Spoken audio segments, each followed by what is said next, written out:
اصل میں یہ جو روایت ہے، اس روایت کے مقابلے میں اب ہم وہ روایتیں دیکھیں گے جس کے اندر خود اللہ کے نبی صلی اللہ علیہ وسلم سے تجارت کرنا اور آپ کا جو ہے صحابہ کو تجارت کی اور کاروبار کی ترغیب دینا ثابت ہے۔ تو ان دونوں روایتوں میں کون سی روایت زیادہ قوی ہے؟ اس روایت کے اندر بھی جو نماز پڑھنے والوں میں شامل رہے اور اپنے رب کی عبادت میں مشغول رہے یہاں تک کہ آپ کو موت آ جائے، اس کا مطلب یہ نہیں ہے کہ پوری دنیا سے الگ تھلگ ہو جائے،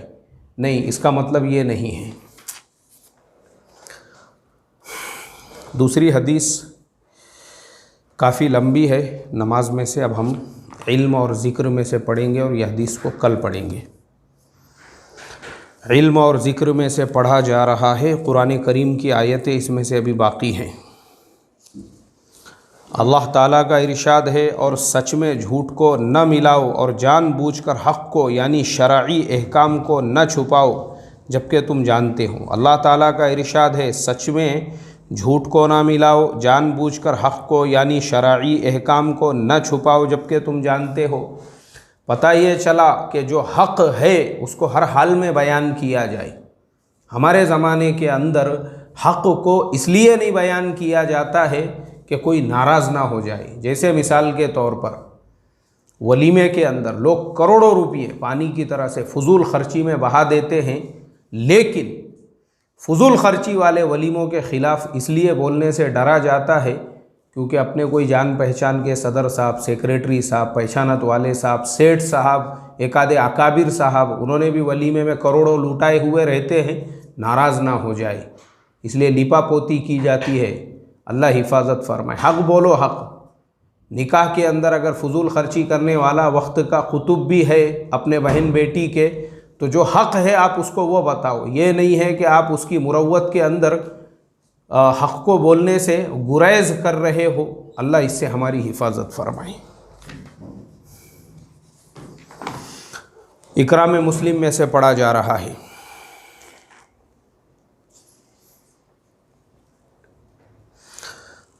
حضرت جابر ابن عبداللہ رضی اللہ تعالی عنہما روایت کرتے ہیں، رسول اللہ صلی اللہ علیہ وسلم نے ارشاد فرمایا، غریب نادار مسلمان مالدار مسلمانوں سے 40 سال پہلے جنت میں داخل ہوں گے۔ حضرت جابر ابن عبداللہ روایت کرتے ہیں، رسول اللہ صلی اللہ علیہ وسلم نے ارشاد فرمایا کہ غریب اور نادار مسلمان مالدار مسلمانوں سے 40 سال پہلے جنت میں داخل ہوں گے۔ کیوں فرمایا ایسا؟ اس لیے کہ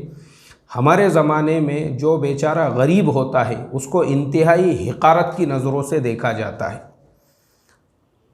اللہ اس سے ہماری حفاظت فرمائے۔ جو پیسے والے ہوتے ہیں، مالدار، یہاں تک کہ لوگ اپنے سگے رشتہ داروں میں بھی جن کے پاس پیسہ ہے ان کو ہی رشتہ دار سمجھتے ہیں، اور جو بیچارے غریب ہے، چھوٹا موٹا کاروبار کرتے ہیں، ان کو اپنا رشتہ دار بھی نہیں سمجھتے۔ ایک جگہ پہ ہم لوگ رشتے کے سلسلے میں گئے تو جن سے ہماری ملاقات ہوئی، مطلب ہم لوگ شاید لڑکی والوں کی طرف سے گئے، لڑکے والوں سے جن سے ہماری ملاقات ہوئی، تو انہوں نے بتایا کہ ہمارے ایک بھائی کلیکٹر ہے، ایک بھائی انجینئر ہے، ایک بھائی ڈاکٹر ہے، بس 3 ہی بھائیوں کے بارے میں بتایا، چوتھے بھائی کے بارے میں بتایا ہی نہیں، اور ہم کو بھی معلوم نہیں تھا۔ تو پھر بعد میں ایک صاحب سے ملاقات ہوئی، بولے یار فلانے صاحب کے یہاں پر گئے تھے لڑکی دیکھنے کے لیے، تو انہوں نے کہا کہ ایک بھائی کلیکٹر ہے، ایک بھائی انجینئر ہے، ایک بھائی ڈاکٹر ہے۔ تو پھر انہوں نے کہا نہیں ایک اور بھائی ہے ان کے۔ اچھا، ہاں، بولے ایک اور بھائی ہے ان کے، بیچارے غریب ہے، ان کا کوئی بڑا کاروبار نہیں ہے، چھوٹا موٹا کاروبار وہ کرتے ہیں، لیکن انہوں نے اس بھائی کا تذکرہ نہیں کیا۔ یہ ہے ہمارے زمانے کی دنیا کا حال۔ تو مالداروں سے غریب اور نادار اس لیے 40 سال پہلے جائیں گے کیونکہ جو حساب کتاب ہوگا، مالداروں کو اپنا پورا ایک ایک پیسے کا حساب، کہاں سے کمایا اور کہاں خرچ کیا، اس کا حساب دینا پڑے گا۔ غریب کے پاس میں کچھ ہے ہی نہیں حساب دینے کے لیے، اس لیے اس کا حساب بھی جلدی ہو کر فوراً جنت میں داخل ہو جائیں گے۔ اخلاص نیت میں سے پڑھا جا رہا ہے۔ کل قرآن کریم کی آیتیں اخلاص کی ہو چکی تھی۔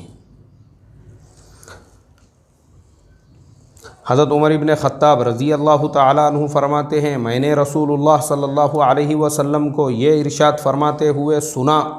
سارے اعمال کا دار و مدار نیت ہی پر ہے اور آدمی کو وہی ملے گا جس کی اس نے نیت کی ہوگی، لہٰذا جس شخص نے اللہ تعالیٰ اور اس کے رسول صلی اللہ علیہ وسلم کے لیے ہجرت کی، یعنی اللہ تعالیٰ اور اس کے رسول کی خوشنودی کے سوا اس کی ہجرت کی کوئی اور وجہ نہ تھی، تو اس کی ہجرت اللہ تعالیٰ اور اس کے رسول ہی کے لیے ہوں گی، یعنی اس کو اس ہجرت کا ثواب ملے گا۔ اور جس شخص نے کسی دنیاوی غرض یا کسی عورت سے نکاح کرنے کے لیے ہجرت کی تو اس کی ہجرت اللہ تعالیٰ اور اس کے رسول کے لیے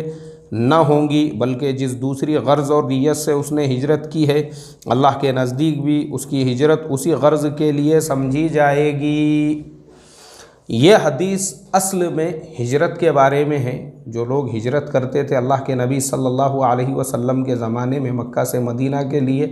ان میں کچھ لوگ وہ بھی ہوتے تھے جو تجارت کی غرض سے کسی اور غرض سے بھی ہجرت کیا کرتے تھے، تو اللہ کے نبی صلی اللہ علیہ وسلم نے ارشاد فرمایا، یہ بخاری شریف کی پہلی حدیث ہے۔ اس حدیث کے اندر اللہ کے نبی نے کیا فرمایا، اور حضرت عمر رضی اللہ تعالیٰ عنہ اس کے راوی ہے کہ اللہ کے نبی نے ارشاد فرمایا سارے اعمال کا دار و مدار نیت پر ہے۔ جو بھی عمل آپ کر رہے ہو اس کا دار و مدار کائے پر ہے؟ نیت پر ہے، اور آدمی کو وہی ملے گا جس کی اس نے نیت کی، لہٰذا جس نے اللہ اور اس کے رسول کے لیے ہجرت کی تو اس کے ہجرت کی اور کوئی دنیاوی وجہ نہ تھی تو اس کی ہجرت اور اللہ اور اس کے رسول کے لیے ہوگی اور اس کو ہجرت کا ثواب ملے گا، اور جس نے کسی دنیاوی غرض یا کسی عورت سے نکاح کے لیے ہجرت کی تو اس کی ہجرت اللہ اور اس کے رسول کے لیے نہ ہوں گی، جس دوسری غرض اور نیت سے اس نے ہجرت کی ہے اللہ کے نزدیک بھی اس کی ہجرت اسی غرض کے لیے سمجھی جائے گی۔ تو اس لیے محترم دوستو، نیتوں کو درست رکھنا بہت ضروری ہے۔ مسجد کے اندر بھی اگر آپ پیسہ خرچ کر رہے ہو تو نیت ہو میں خالص اللہ کے لیے، یہ نہیں ہے کہ مجھے کمیٹی کا ممبر بنا دیا جائے یا پھر مسجد کا کچھ بھی معاملہ ہو تو میرے سے رائے مشورہ لی جائے، کیوں بہت پیسے خرچہ کیا تھا، بولے میں نے، میرے کو تو پوچھ رہا بھی نہیں یار، بولے کوئی اگر دل میں یہ خیال پیدا ہو رہا ہے تو کوئی فائدہ نہیں ہے بھائی، تیرا پیسہ خرچ کر کے اللہ حفاظت فرمائے۔ دعوت و تبلیغ میں سے پڑھا جا رہا ہے،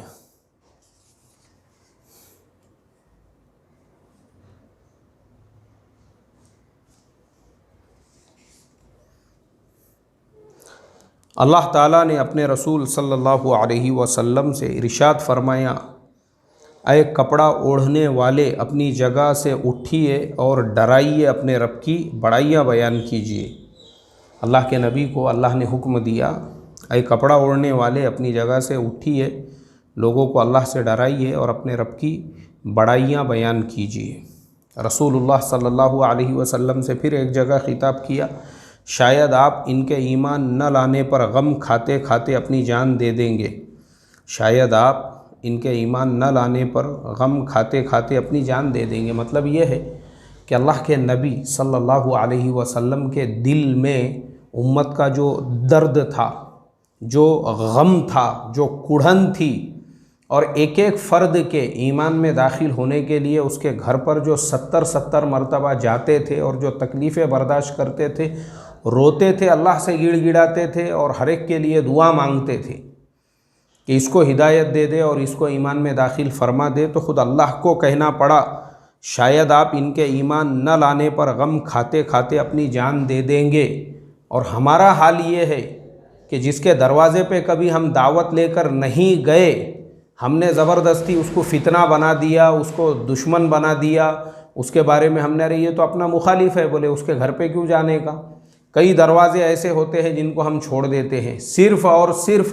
غلط فہمیوں کی وجہ سے، کبھی ہم ملے ہی نہیں، کبھی ہم نے ان کو دعوت ہی نہیں دی۔ یہ ہے ہماری نفسیات، اللہ حفاظت فرمائے۔ پرہیز کے طور پہ لایانی باتوں سے بچنا اس میں سے پڑھا جا رہا ہے۔ اللہ تعالیٰ کا ارشاد ہے، مسلمانوں اگر کوئی شریر تمہارے پاس کوئی خبر لے کر آئے جس میں کسی کی شکایت ہو تو اس خبر کی خوب چھان بین کر لیا کرو، کہیں ایسا نہ ہو کہ تم اس کی بات پر اعتماد کر کے کسی قوم کو نادانی سے کوئی نقصان پہنچا دو، پھر تمہیں اپنے کیے پر پچھتانا پڑے۔ اللہ تعالیٰ کا ارشاد ہے، مسلمانوں اگر کوئی شریر تمہارے پاس کوئی خبر لے کر آئے جس میں کسی کی شکایت ہو تو اس کی خبر کی پہلے اچھی طرح تحقیق کر لیا کرو۔ ہوتا ہے نا، لوگ آ کر کسی تھرڈ پارٹی کے کسی فرد کے بارے میں برائیاں بیان کرتے ہیں جو ہم نے نہیں دیکھے، اور وہ اپنے کو سناتے ہیں نمک مرچ لگا کے، معلوم ہے کیا بولے، معلوم ہے وہ فلانے نے ایسا کیا، وہ فلانے نے ویسا کیا۔ تو اللہ تعالیٰ نے اس سے منع فرمایا ہے، پہلے اچھی طرح تحقیق کر لیا کرو، کہیں ایسا نہ ہو کہ تم اس کی بات پر اعتماد کر کے کسی قوم کو نادانی سے کوئی نقصان پہنچا دو۔ ایسا نہ ہو کہ تم کو لگے ہاں فلانے نے برابر ویسا ہی کیا ہوگا اور تم اپنے تعلقات اس سے توڑ دو، اور بعد میں پتہ چلے کہ نہیں وہ غلط بات تھی، کسی نے دشمنی کے اندر یہ غلط فہمی پھیلایا تھا، تو کہیں تم کو اس سے نقصان نہ ہو اور پھر تمہیں اپنے کیے پر پچھتانا پڑے کہ ارے میں نے ایسا کیوں کیا، کیوں میں نے کسی کی بات پہ بھروسہ کیا۔ اللہ تعالیٰ غلط فہمیوں سے، بدگمانیوں سے، اور کسی نے کان میں آ کے اگر گندگی ڈال دیا تو اس کی باتوں پہ بھروسہ کرنے سے ہماری حفاظت فرمائیں۔ دوسری بات یہ ہے کہ کل سے ہمارے پونا شہر کے اندر سخت لاک ڈاؤن ہونے والا ہے۔ تو اب یہ پتہ نہیں ہے کہ اصلاح معاشرہ کا آفس اوپن کرنے کی اجازت ملے گی یا نہیں ملے گی۔ اگر اجازت ملتی ہے تو ہماری منتخبہ حدیث کی تعلیم وہ ایسے ہی کنٹینیو جاری رہے گی، اور اگر اجازت نہیں ملتی ہے تو پھر اس کے بعد میں ہم کو 1 ہفتے تک صبر کرنا پڑے گا۔ اللہ تعالی ہم تمام کو یہ جو حالات چل رہے ہیں جس کی وجہ سے پوری انسانیت پریشان ہو چکی ہے، ان سے نجات عطا فرمائیں۔ آمین ثم آمین۔ السلام علیکم ورحمۃ اللہ وبرکاتہ۔